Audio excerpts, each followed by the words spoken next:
Captain Jake Morrison stood on the bridge of the UES Defiance, staring at the massive alien ship that floated before them. It was 10 times larger than his vessel and covered in shimmering metal that seemed to bend light around it. Strange symbols glowed along its hull, pulsing with colors he had never seen before. "This is it," he whispered to his crew. "First contact with an alien species." The exploration ship had been traveling for 3 months when they detected the signal. It came from the neutral moon station Kepler-7, a small outpost that Earth had built for deep space missions. The message was simple but shocking. Aliens had arrived and wanted to meet. Commander Lisa Barnes, Earth's chief scientist for alien life, checked her equipment one more time. She had spent her entire career hoping for this moment. Now that it was here, her hands shook with excitement and fear. "Captain, we're getting a transmission from the alien vessel," said Communications Officer Dan Parker. "Put it through," Morrison replied. The main screen flickered and showed a creature that made the entire bridge crew gasp. It stood over 8 feet tall with dark blue skin that looked like polished stone. Its face was angular and sharp, with 4 bright yellow eyes arranged in a diamond pattern. When it spoke, its voice was deep and cold. "I am Supreme Admiral Vex Thera of the Zeltharian Hegemony. You will surrender your primitive vessels for inspection immediately." Morrison stepped forward. "I'm Captain Jake Morrison of the United Earth ship Defiance. We come in peace and hope to establish friendly relations between our peoples." The alien's yellow eyes narrowed. "Peace? You dare speak of terms to us? We are the Zeltharian Hegemony. We have ruled this galaxy for 10,000 of your short years. You are nothing but primitive mammals who have barely learned to leave your dirtball planet." Lisa Barnes felt her face grow hot with anger, but she kept her voice calm. "We may be new to space travel, but humanity has achieved many great things. We've created art, music, literature, and advanced science. We've overcome countless challenges and always found ways to solve problems." The alien commander laughed, a sound like grinding metal. "Your crude technology amuses us. Your short lifespans make you pathetic. We live for thousands of years and have mastered every form of science your tiny minds could imagine. You are insects compared to us." On the research ship UES Pioneer, Captain Pete Collins listened to the conversation with growing anger. His ship carried some of Earth's best scientists and explorers. They had come here hoping to learn from advanced aliens, not to be insulted and threatened. "Captain Morrison," Collins said over the radio, "they're demanding we hand over our ships." "I won't do it." Morrison nodded even though Collins couldn't see him. "I agree. We came here as equals, not as slaves." Supreme Admiral Vexathara's face twisted with rage. "Equals? You compare yourselves to us? This is the greatest insult we have ever heard. No species has ever dared to refuse our commands. We are the masters of this galaxy." "Maybe that's your problem," said Chief Engineer Roy Carter from his station. He had been quietly recording everything that happened. "You've never met anyone who wasn't afraid of you?" The alien commander's 4 eyes blazed with fury. "Your arrogance will be corrected. All species learn to bow before the hegemony or they cease to exist. You will be an example to others who might dare to resist us." Morrison felt his heart sink. He had hoped this meeting would be the start of a new age for humanity. Instead, it looked like it would be the beginning of a war they couldn't win. "Admiral Vexathara, please reconsider. We don't want to fight, we just want to be treated with respect. Respect is earned through strength and submission. You have neither. Prepare to die, mammals." The alien ship suddenly blazed with weapons fire. Energy beams lanced through space, striking the UES Pioneer. Captain Collins barely had time to scream before his ship exploded in a ball of fire and debris. "All ships, scatter," Morrison shouted. "Roy, did you get all of this recorded?" "Yes, Captain. I'm transmitting everything back to Earth right now." The Defiance shook as alien weapons struck its shields. Morrison's crew fought bravely, but they were badly outnumbered. More Zeltharian ships appeared from nowhere, surrounding the human vessels. One by one, Earth's ships were destroyed. The UES Explorer, commanded by Captain Bill Hayes, managed to take down one alien fighter before being overwhelmed. The science vessel UES Discovery tried to escape but was caught and blasted apart. "Captain, shields are failing," reported Lieutenant Sam Cooper. Morrison gritted his teeth. "All power to engines. We have to get out of here and warn Earth. Their ear. Defiance limped away from the battle as the last human ships were destroyed. Behind them, the Zeltharian fleet regrouped and began moving toward human space. Supreme Admiral Vex Ithara stood on his command bridge, watching the fleeing Earth ship with contempt. "Let one escape," he told his officers. "Let them carry word of our power back to their pathetic world. It will make their final defeat more satisfying." The alien commander turned to his communication officer. "Send word to the High Council. We have encountered a new pest species that requires extermination. Begin preparations for a full cleansing operation." Meanwhile, the UES Defiance jumped to faster-than-light speed, racing back toward Earth with news that would change everything. In the ship's medical bay, Dr. Kate Wilson treated the wounded while trying not to think about all the friends they had left behind. Captain Morrison sat in his command chair, staring at the stars ahead. In a few days, they would reach Earth and deliver the worst news in human history. An alien empire that had ruled the galaxy for thousands of years had declared war on humanity. "Sir," said Roy Carter quietly, "what do we tell them when we get home?" Morrison was quiet for a long moment. "We tell them the truth, that we've met our first aliens and they want to kill us all, but we also tell them something else." "What's that, Captain?" Morrison's eyes hardened with determination. "We tell them that humanity has never backed down from a fight and we're not going to start now." The ship continued its journey home, carrying news that would unite Earth like never before. Behind them, the Zeltharian hegemony prepared for what they thought would be an easy conquest of another primitive species. They had no idea what humanity was capable of when their backs were against the wall. 6 months had passed since the Kepler-7 massacre, and Earth had changed completely. Every nation put aside their differences and worked together for one goal: survival. The news of humanity's first contact had spread across the planet in hours, followed by reports of the alien threat heading their way. Dr. Alex Turner stood in his underground laboratory beneath the Rocky Mountains, surrounded by pieces of alien technology. His team had worked day and night to understand the wreckage that Captain Morrison had brought back from the battle. The Zeltharian ship parts glowed with strange energy, but Alex was beginning to understand how they worked. "Beth, come look at this," he called to his partner, engineer Beth Rodriguez. Beth walked over, wiping grease from her hands. She had been the best spacecraft engineer on Earth before the aliens arrived. Now she was working on technology that was thousands of years ahead of anything humans had ever seen. "What did you find?" she asked. Alex pointed to a small device that pulsed with blue light. "This is how their ships talk to each other. It's very advanced, but it follows patterns. The same patterns every time. They never change the way they do things." Beth nodded slowly. "So if we can figure out the pattern, we can predict what they'll do next." "Exactly. And maybe even fool their systems into thinking we're one of them." Across the country, Colonel Frank Davis was training the first group of human space marines in the desert of Nevada. The soldiers came from every branch of Earth's military, and Davis was teaching them to fight in ways no human had ever fought before. "Listen up," Davis shouted to the 200 men and women standing in formation. "The aliens think they know everything about warfare. They've been fighting the same way for thousands of years. That's going to be their weakness." Private Lucy Carter raised her hand. "Sir? How do we fight ships that are 10 times bigger than ours?" Davis smiled grimly. "We don't fight them the way they expect. We use speed, we use surprise, and we use their arrogance against them. They think we're stupid animals. We're going to show them how wrong they are." The training was unlike anything the military had ever done. Davis taught his soldiers to think fast, change plans quickly, and never do what the enemy expected. He called it controlled chaos, and it went against everything in the standard military handbook. Meanwhile, Intelligence Officer Karen White sat in a secret facility in Washington, staring at screens full of alien code. Her team of computer experts had been trying to break into Zeltharian communication networks for months. "Got something," said her assistant, a young programmer named Mark Johnson. Karen looked at the screen.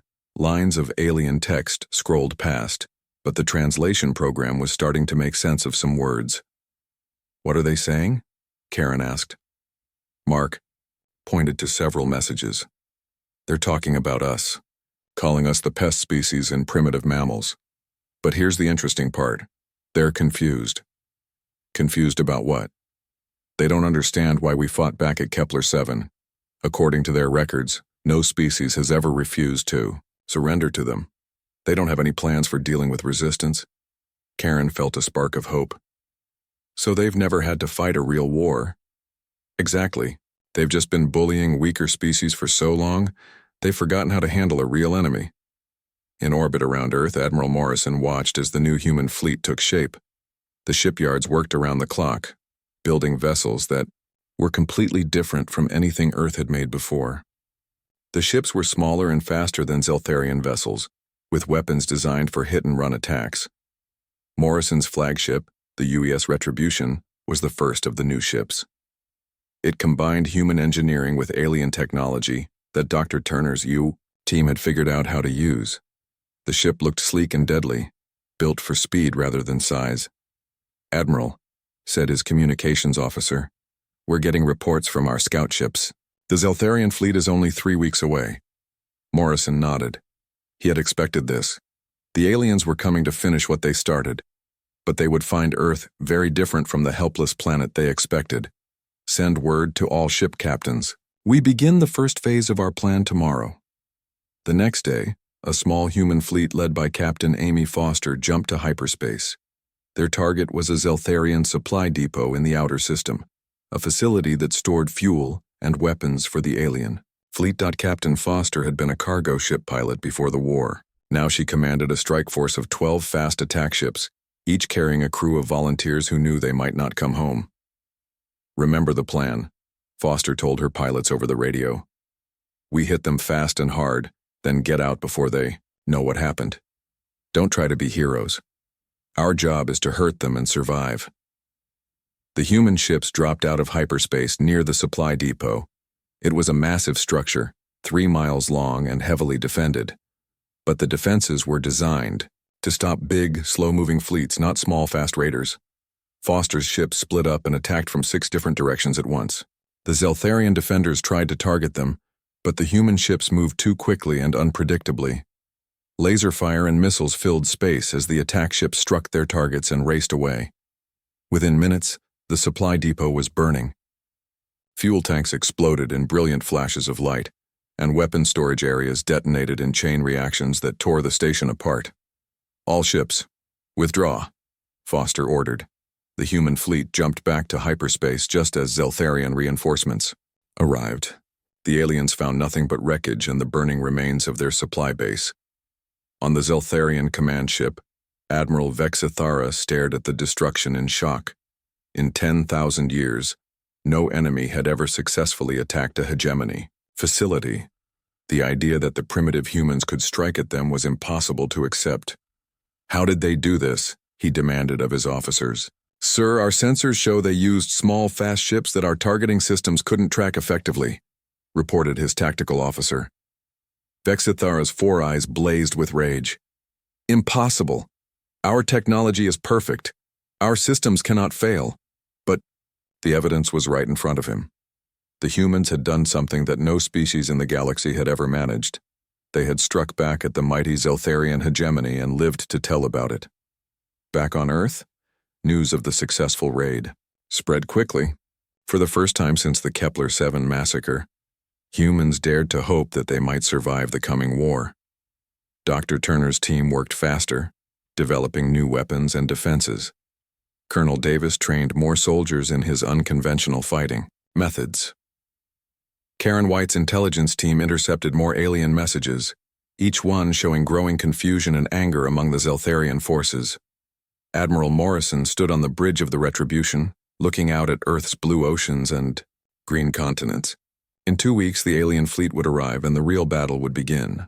"Sir," said his executive officer, "do you think we can actually win this war?" Morrison was quiet for a moment, thinking about Captain Foster's successful raid and all, the brave men and women who were preparing to fight an enemy that had never been defeated. "I don't know if we can win," he said finally. "But I know we're going to try, and I think these aliens are about to learn something they've never experienced before."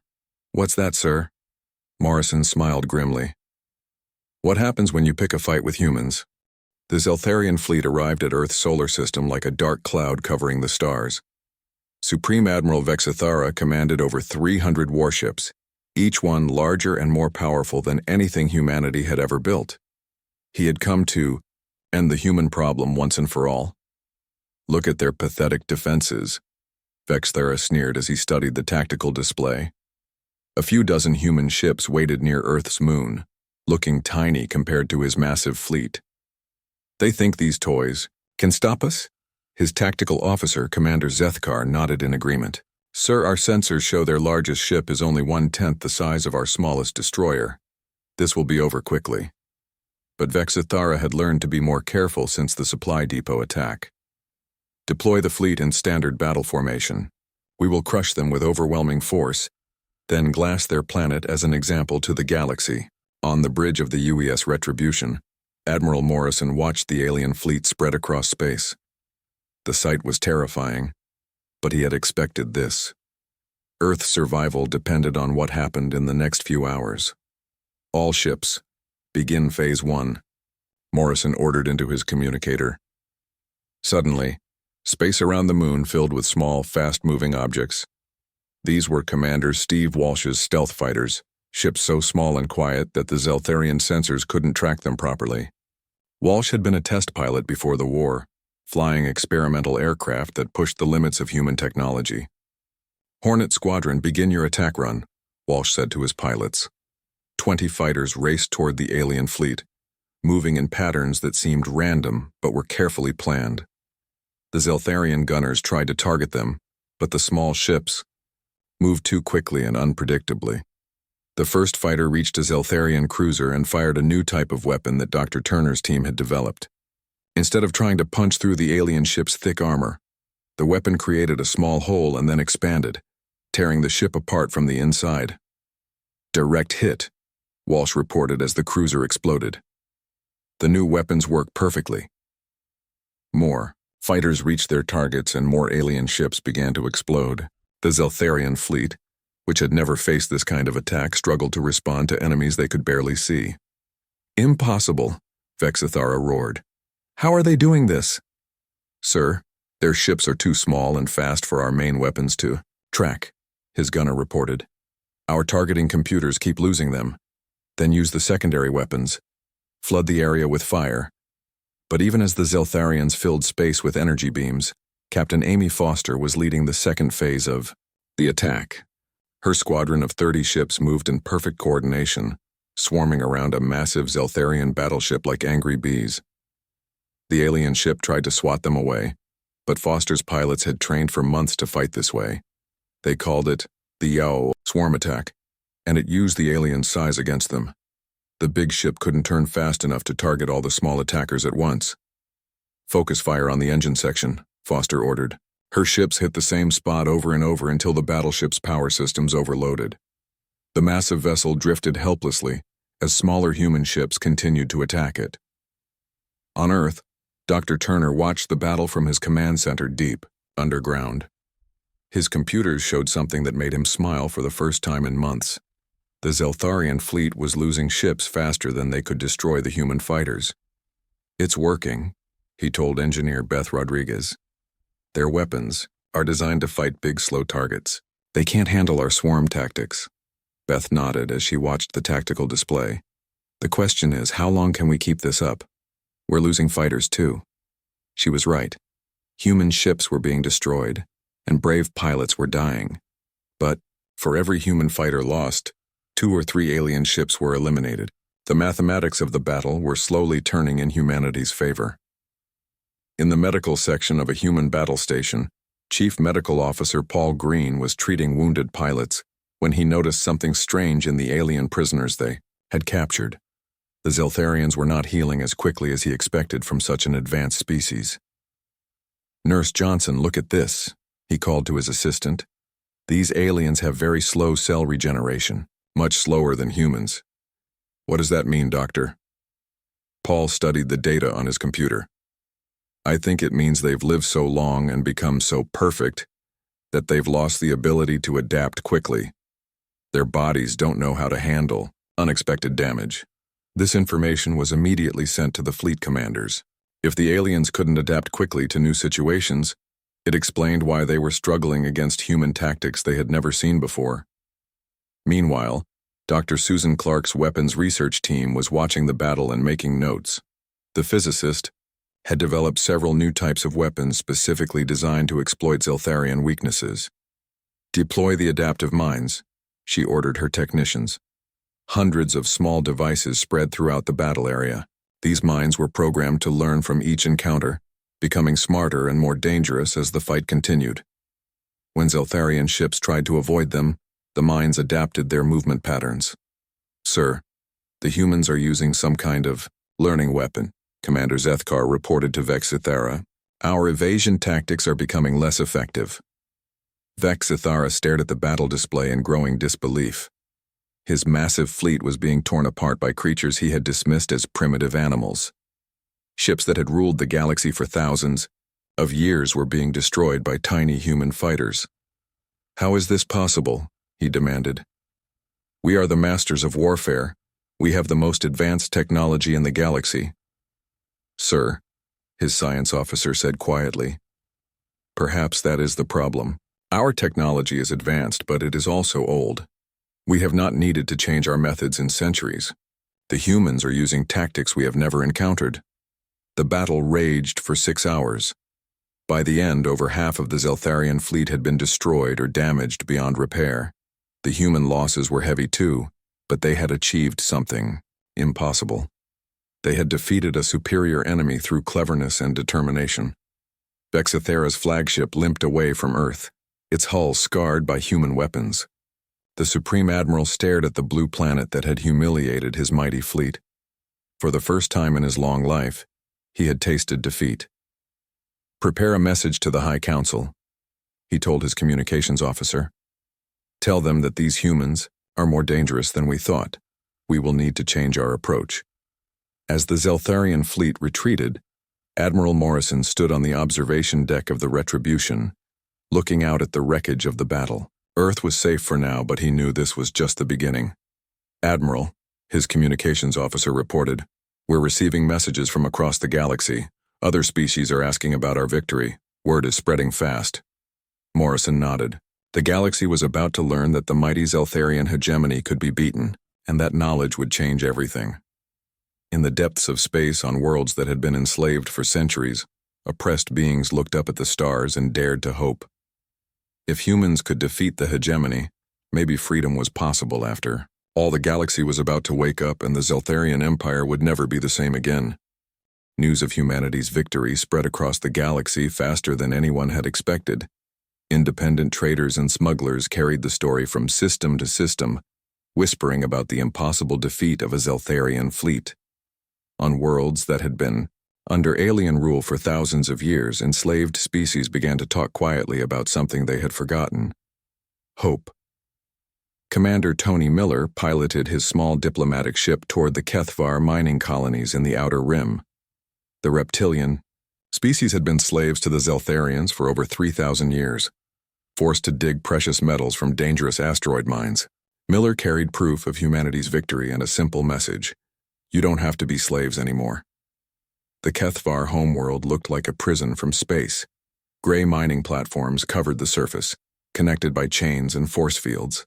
Zeltharian guard towers watched over every worksite, their weapons pointed down at the workers below. Miller's ship was met by a patrol of nervous Kethvar security forces.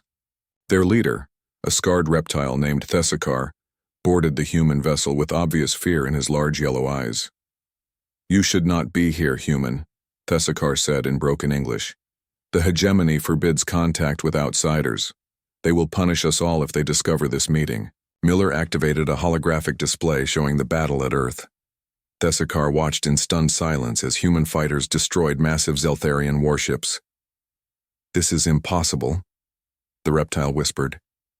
"The hegemony cannot be defeated. They are too powerful, too advanced." "That's what they want you to believe," Miller replied. "But we proved it's not true. They can be beaten, and we can teach you how." Thesakar stared at the images for a long time. His people had tried to rebel, once 500 years ago. The Zeltharians had killed half their population as punishment. Since then, the Kethvar had never dared to resist. Even if this is real, Thesakar said slowly, what can we do? We have no ships, no weapons, only mining tools and desperation. Miller smiled. Mining tools can become weapons, desperation can become strength, and you won't be fighting alone. Meanwhile, in hidden asteroid fields throughout human space, engineer Beth Rodriguez was overseeing the construction of secret shipyards. These facilities built a new type of vessel designed specifically for newly freed species. Simple, tough, ships that could be operated with minimal training. The Kethvar ships are ready, she reported to Admiral Morrison. 30 fighters and 10 transport vessels. They're not fancy, but they'll do the job. Morrison nodded as he studied reports from across the galaxy. Similar conversations were happening on dozens of worlds. The Athani bird people had already begun attacking Zeltharian supply convoys. The aquatic Merdal were coordinating strikes on underwater bases. How many species have made contact so far? Morrison asked. 47 confirmed, with more reaching out every day, his intelligence officer replied. The Zeltharians are starting to panic. They're pulling forces back from the outer territories to protect their core worlds. The panic was real. In the Iori, Zeltharian capital city of Velthon, the High Council met in emergency session. For the first time in their history, they faced rebellions on multiple fronts. The situation is unacceptable, declared High Counselor Mexthera, the Supreme Admiral's sister. How can inferior species dare to challenge us? Perhaps because they are not as inferior as we believed, suggested Counselor Kelvar, the only member who had studied other species extensively. The humans have shown that technology alone does not guarantee victory. Nonsense. Mexithara slammed her fist on the council table. We are the Zeltharian hegemony. We have ruled this galaxy since before these mammals learned to make fire. But even as the council argued, more bad news arrived. The Athani had destroyed 3 administrative centers. The Merdal had cut off shipping lanes in the Aquarius sector. Worst of all, the rebellions were coordinating their attacks. Dr. Turner's greatest breakthrough had made this coordination possible.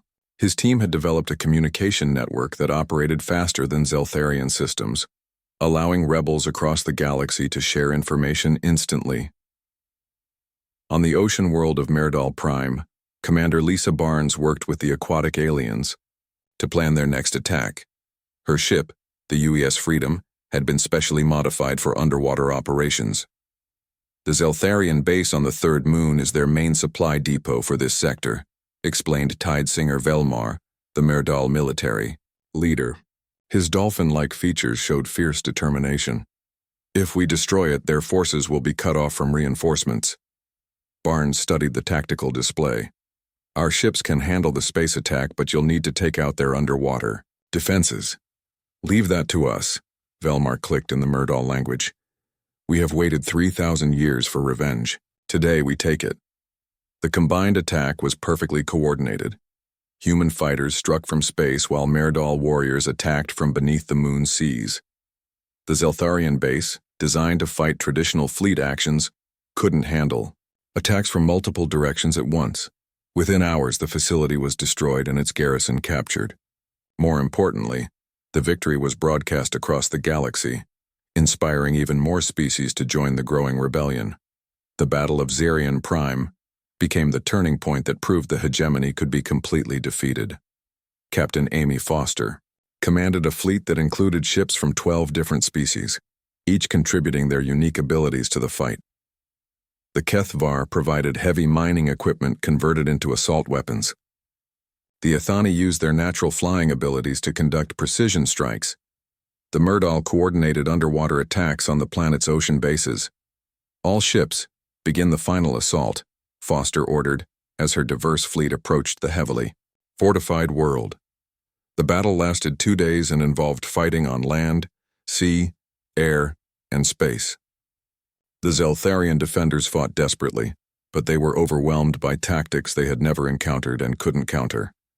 When Zerion Prime fell, its surrender was broadcast across every communication channel in the galaxy. The message was simple but revolutionary. The Zeltharian hegemony was not invincible. On worlds throughout the galaxy, enslaved species rose up against their oppressors. Prison planets became battlegrounds. Trade routes turned into hunting grounds for rebel ships. The empire that had ruled for 10,000 years began to crumble in a matter of months. In his command center on Earth, Admiral Morrison watched reports flood in from across the galaxy. Species that had been slaves for millennia were fighting for their freedom. The galaxy was transforming before his eyes. "Sir," his communications officer reported, "we're receiving surrender requests from 17 Zeltharian colonial governors. They're asking for terms." Morrison thought about the Kepler-7 massacre and all the humans who had died in that first encounter. Then he thought about the billions of beings across the galaxy who were tasting freedom for the first time in generations. "Tell them we'll accept their surrender," he said, "but they have to release all their slaves and agree to war crimes trials." "And if they refuse?" Morrison looked out at the stars, knowing that somewhere out there, former slaves were building their own fleets and planning their own attacks on Zeltharian strongholds. "Then they'll have to face everyone they've oppressed for the last 10,000 years, he said grimly. "And I don't think they'll like those odds."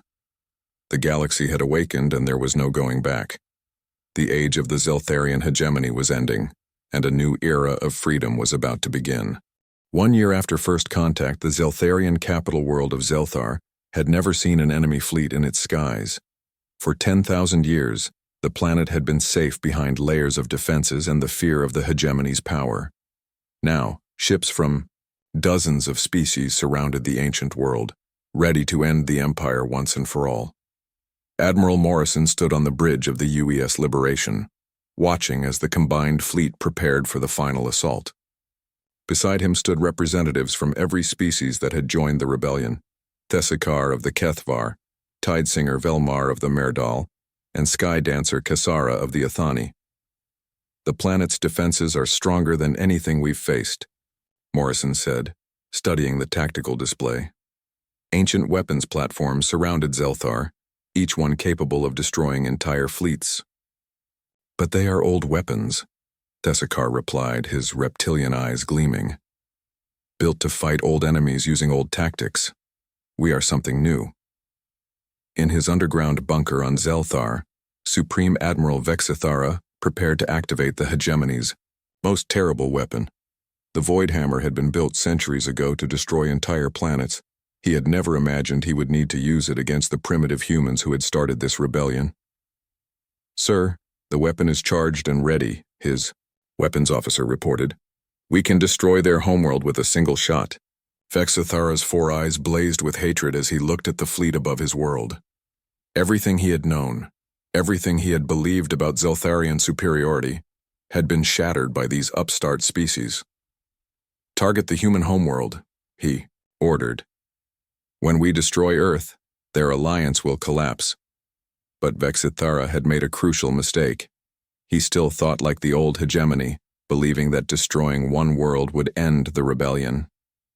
He didn't understand that the alliance had grown beyond any single planet or species. High above the planet, General Frank Davis led the ground assault force toward the capital city. His soldiers included humans, Kethvar miners, Ithani flyers, and warriors from a dozen other worlds. They had trained together for months, learning to fight as one unified force. "Remember the plan," Davis told his troops over the radio. "We hit the command center fast and hard. No mercy for the leaders, but protect any civilians who surrender." The assault ships broke through the planet's atmosphere under heavy fire. Ancient defense systems tried to stop them, but Captain Steve Walsh's stealth fighters had already disabled many of the key installations. Walsh's pilots flew through the defensive fire like ghosts, invisible to most sensors and too fast for the weapons to track. They had become the best fighter pilots in the galaxy through months of constant battle. "Defense grid is down," Walsh reported. "Ground forces are clear to land." The battle for Zelthar's capital was unlike anything in galactic history. Soldiers from dozens of worlds fought side by side against the hegemony's elite guards. The Kethvar used their mining tools to break through armored barriers. The Ithani struck from above with lightning speed. The Merdal, in special environmental suits, coordinated attacks through the city's water systems. Dr. Susan Clark's adaptive weapons proved crucial in the final assault. Her smart missiles learned from each defensive measure the Zeltharians used, becoming more effective with every attack. The ancient city's defenses, unchanged for millennia, couldn't adapt to weapons that evolved during battle. As the ground forces fought their way toward the command center, the space battle raged above. The Zeltharian fleet made its last desperate stand, but they were vastly outnumbered and outfought by the Alliance forces. Captain Amy Foster led a squadron of mixed ships in the attack on the orbital defense platforms. Her pilots came from 6 different species, but they fought with perfect coordination. "Focus fire on the main power core," Foster ordered as her ships swarmed around a massive defense station. The platform's weapons tried to track them, but the mixed attack patterns were impossible to predict. Within minutes, the station exploded in a brilliant flash of light. One by one, the ancient defenses that had protected Zelthar for thousands of years were destroyed by the combined fleet. In the command bunker, Vex Thara watched his empire die on the tactical displays. His fleet was being destroyed, his capital was under attack, and reports came in of more worlds surrendering to the Alliance every hour.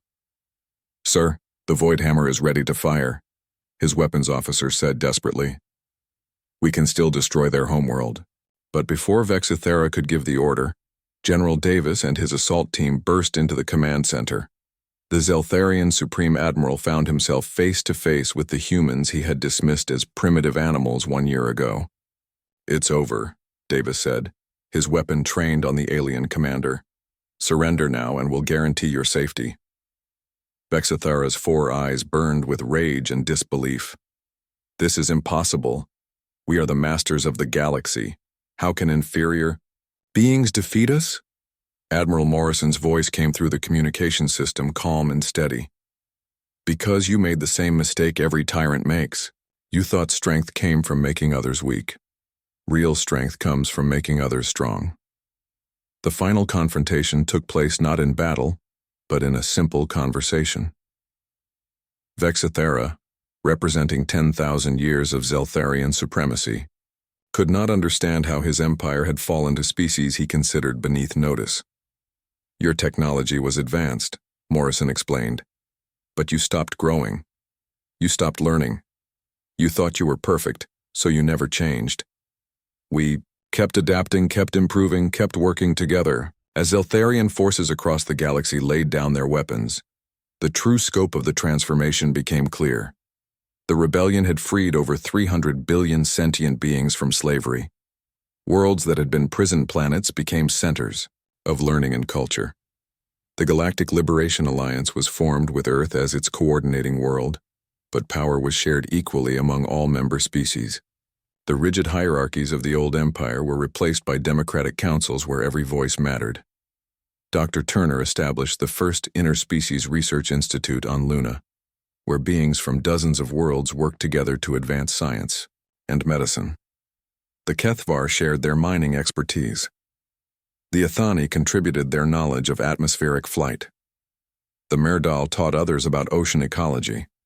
Engineer Beth Rodriguez oversaw the construction of new shipyards that built vessels designed by mixed crews. Human creativity combined with alien knowledge to create ships that were more advanced than anything the hegemony had ever produced.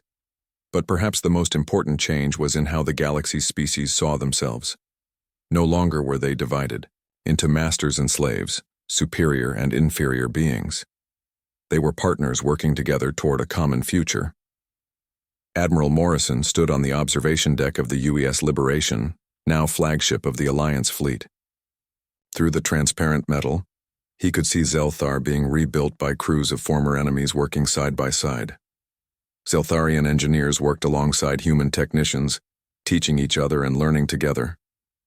"Admiral," his communications officer reported, "we're receiving applications for Alliance membership from 12 more systems. The hegemony's former territories are choosing to join us rather than declare independence." Morrison smiled as he watched a group of young beings from different species playing together in the station's recreation area. Children who would have been slaves under the old system were now free to dream of any future they could imagine. The galaxy had indeed awakened, but not to war and conquest.